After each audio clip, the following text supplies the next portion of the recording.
내 손으로 정리한 한국의 역사, 8.15 광복의 과정과 한반도 분단의 과정을 알아보겠습니다.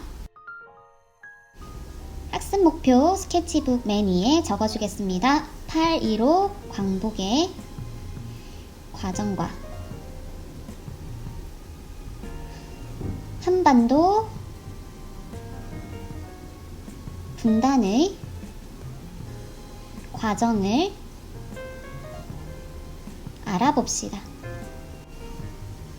기나긴 일제강점기가 끝나고 광복을 맞았지만 바로 한반도가 분단되어야만 했던 우리의 역사를 정리해 볼 건데요. 상당히 내용이 많고 복잡하고 어렵습니다. 최대한 선생님이 수업 영상도 쉬운 걸로 준비하려고 노력을 했는데 여러분이 어렵게 느껴질 수도 있을 것 같아요. 그래서 커다랗게 3단계로 나누어서 정리를 해볼 거고요. 그렇기 때문에 선생님이 지금 그려주는 것처럼 이렇게 3개의 네모칸을 먼저 그리고 나서 시작하겠습니다. 여러분의 스케치북을 이제 3등분 한다 라고 생각을 하고 여러분도 함께 이렇게 연필이나 연한 펜으로 칸을 먼저 그려준 다음에 볼펜으로 정리를 해주면 훨씬 더 이해하기에 좋을 것 같아요. 자, 가끔 보면 이렇게 스케치북 배치를 하는 게 어렵다는 의견이 많았어요. 당연히 어려운 거예요. 그러니까 지금 선생님이 보여주는 것처럼 이렇게 한번 먼저 나눠보고 정리를 해보면 좋을 것 같습니다. 자, 여기까지 다 완료했으면 첫 번째는 우리가 지금까지 오랫동안 배웠던 일제강점기를 나타내는 칸입니다. 두 번째 칸은요, 일본으로부터 광복을 맞이하는, 우리의 독립을 맞이하는 그런 칸을 그릴 거고요. 마지막 칸에는 미소 군정시대에 대해서 설명을 해주겠습니다. 자, 일제강점기는 국권을 완전히 빼앗긴 1910년으로부터 1945년까지를 이야기하고요. 광복은 1945년 8월 15일, 우리 광복절 있죠? 그날에 우리는 광복을 맞이했고, 미소 군정시대에는 1945년부터 1948년이라고 볼 수 있을 것 같습니다. 자, 일제강점기 배웠던 내용이지만 아주 그냥 간단하게만 정리를 해줄 건데요. 한반도를 그릴 거예요. 한반도 그리는 거 있지 않았죠? 길쭉한 섬 2개를 그려주고 위에 갈고리로 이어주라고 얘기했었습니다. 그 옆에 일본의 지도는 대충 그려줄 거예요. 자, 이렇게 대충 그냥 그려주세요. 자, 일본은 30여 년이 넘는 기간 동안 우리나라를 식민 지배했고 본인들의 욕심을 채우기 위한 전쟁에 우리나라 사람들과 우리나라의 물자들을 착취하고 그것을 전쟁의 도구화했다고 우리는 배웠습니다.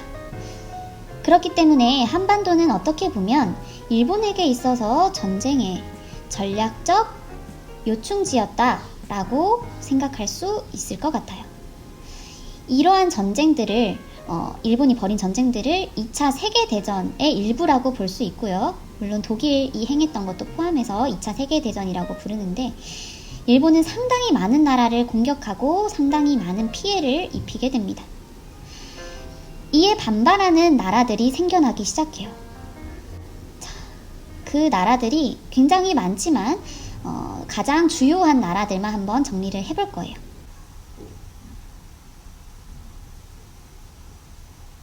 연합국은 먼저 영국, 그리고 미국, 그리고 소련 등 강대국이 이제 서로 연합해서 이 일본의 전쟁을 막고자 이제 노력을 한 것이죠.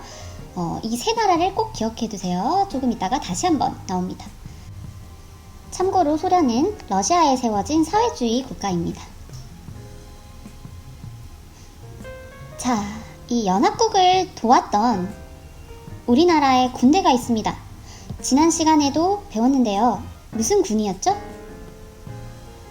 바로 한국 광복군이었습니다. 자, 이 한국 광복군은 이 연합국들을 도와서 일본에 맞서 싸우는데 혁혁한 공을 세웁니다.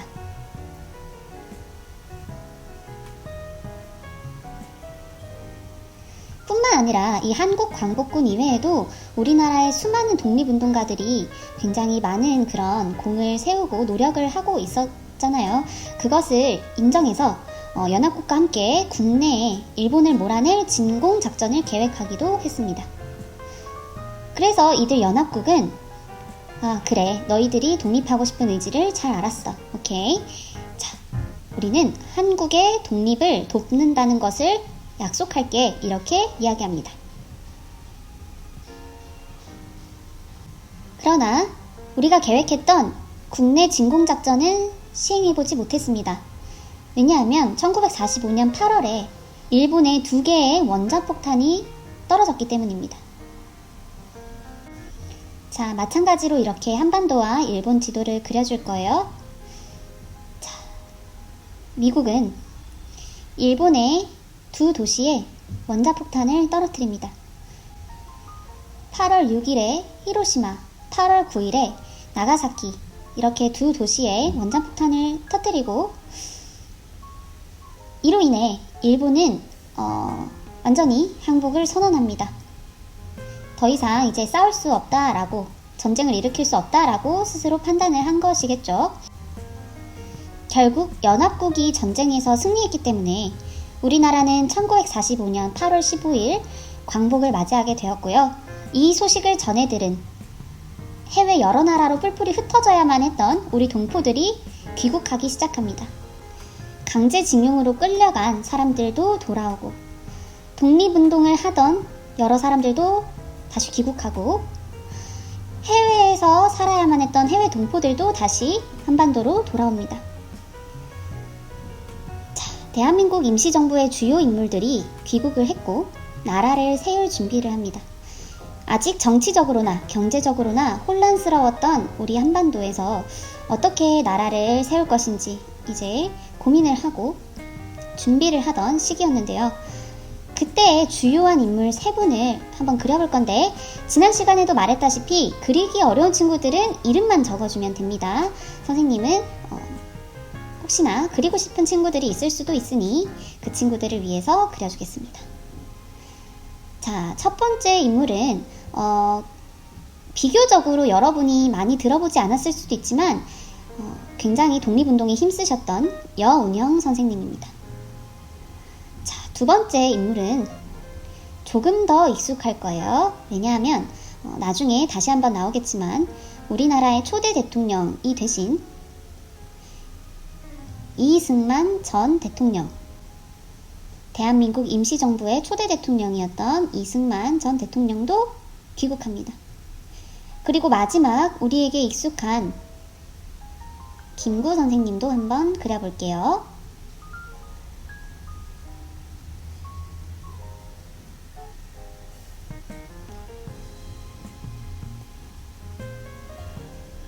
자, 이렇게 여러 인물들이 해외에서 귀국을 했고 어떻게 나라를 세울 것인가 고민을 하고 있었습니다. 이들의 공통점은 독립운동을 했던 사람들이었고 대한민국 임시정부의 주요 인사들이었어요.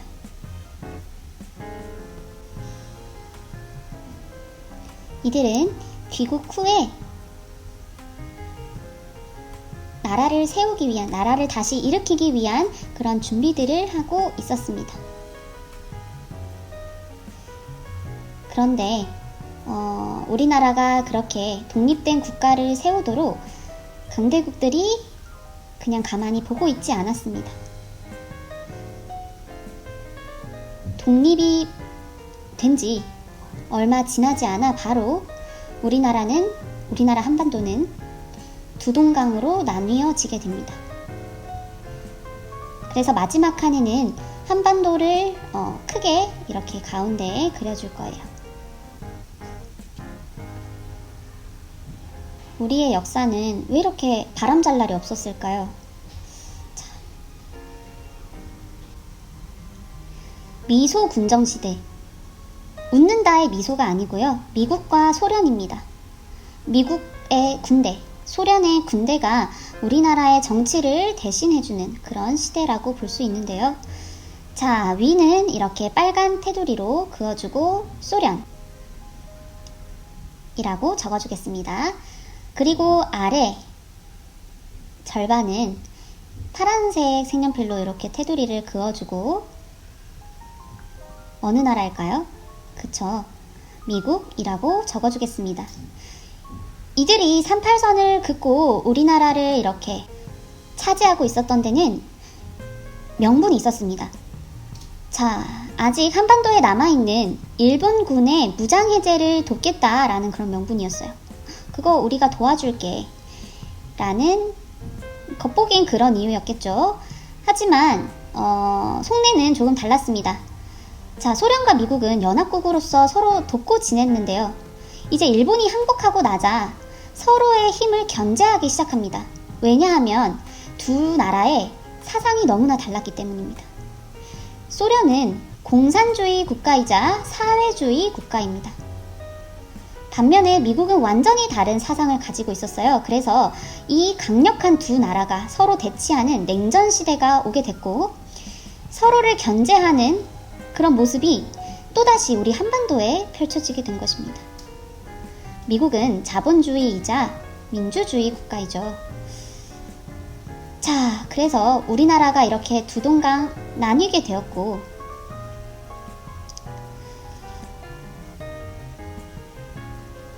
강대국들이 모인 회의가 열립니다. 이후에 모스크바 3국 외상회의라는 어려운 말이지만, 모스크바에서 열린 세 나라가 이제 회의를 하는 거예요. 그 세 나라는 다름 아니라 앞에서 정리했던 연합국의 세 나라와 동일합니다. 힘이 센 세 나라인 거죠. 이제 전쟁에서 이기기도 했고, 영국, 미국, 소련, 이 나라의 대표들이 모여서 회의를 하는데, 이들의 결론은 같았어요. 뭐였냐면, 아직 이 조선, 대한민국은 자립할 힘이 없다. 그렇기 때문에 일단은 한반도의 임시정부를 수립하고, 정부가 완전히 수립될 때까지는 본인들이 신탁 통치를 실시하겠다는 거였어요. 자, 쉽게 풀어서 얘기하자면, 너네 조선 힘 약하잖아. 이제 막 해방됐잖아. 자립할 때까지 우리가 대신 5년간 통치해줄게.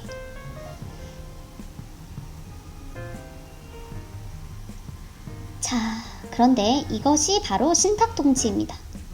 여러분은 생각해보세요. 이제 막 일본에게서 해방이 되었어요. 근데 이 신탁통치를 기꺼이 즐겁게 받아들일 사람이 많진 않았을 거예요. 어떤 의도였을지는 모르지만 이들의 신탁통치 소식을 들은 사람들은 굉장히 분노하는 사람들이 생기게 됩니다.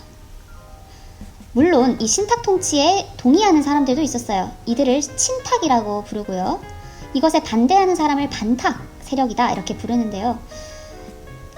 친탁은 강한 나라에 기대어서 우리가 독립할 때까지 기다려야 된다라는 입장이었을 거고, 반탁은 이제 막 독립을 했는데 그게 무슨 소리냐 이런 의견이었겠죠. 이들은 아주 극렬하게 분열하기 시작합니다. 이 둘 다 우리나라 사람들이에요. 그러니 하나의 목소리로 모아져도 나라를 세울까 말까인데 이렇게 분열하게 되고 서로 싸우게 되고, 그런 결과가 도래하게 된 것이겠죠. 그래서 이 이후에 어떤 일이 있었는지는 다음 시간에 이어서 배워볼 거고요. 오늘은 여기까지입니다. 어려운 내용 배우느라고 고생 많았습니다. 다음 시간에 만나겠습니다.